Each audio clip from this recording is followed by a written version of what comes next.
শুরু করছি। Page number 79, set number 6-এ রে মার্টিন কোশ্চেন ব্যাংকের রাইটিং স্কিল ক্লাস 8-এর।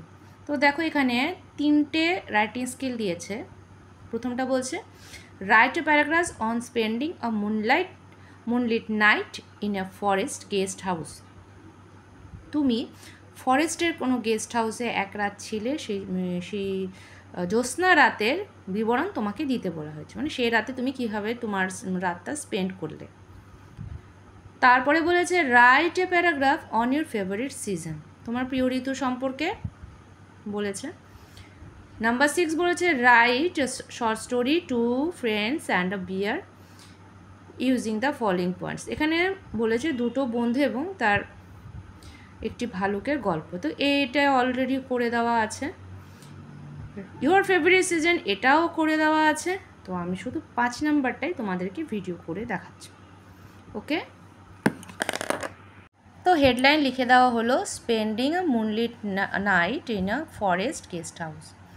গেস্ট হাউসে তুমি কিভাবে, একটি ফরেস্টের গেস্ট হাউসে কিভাবে তুমি সময় কাটালে একদিন এক জ্যোৎস্না রাতে, তা তোমাকে বিবরণ দিতে বলা হয়েছে।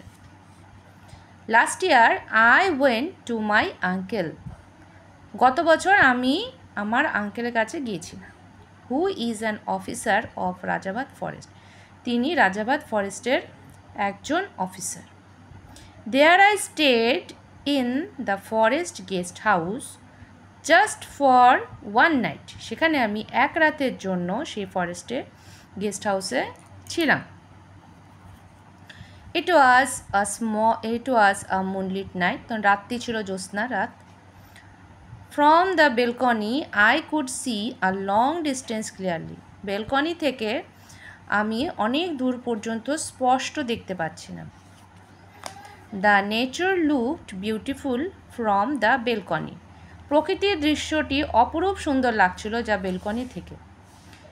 দ্যাট নাইট, ওই রাতে I keeped awake for long, আমি অনেক রাত পর্যন্ত জেগেছিলাম। And enjoyed the natural beauty with melody song, এবং সে প্রকৃতির সুন্দর দৃশ্য আমি আনন্দে উপভোগ করছিলাম তার মৃদুমন্দ গানের সঙ্গে। আই কুড হিয়ার দ্য রোয়ার অফ টাইগার্স অ্যান্ড লায়ন, আমি বাঘ এবং সিংহের গর্জনের আওয়াজও শুনেছিলাম।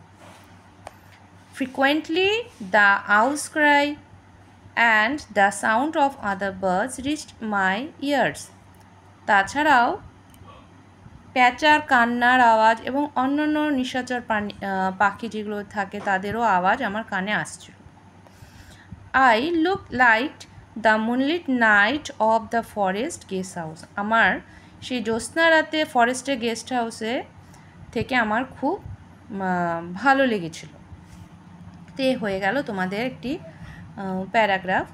তো দেখো, তোমাদের যদি ভালো লাগে অবশ্যই একটি লাইক করো, লাইক না করলে আমি বুঝতে পারবো না যে তোমাদের কতটা ভালো লেগেছে বা তোমাদের সুবিধে হয়েছে।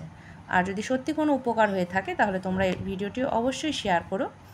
আজ রাখছি এ পর্যন্তই, পরের দিন আসবো আবার নতুন ভিডিও নিয়ে।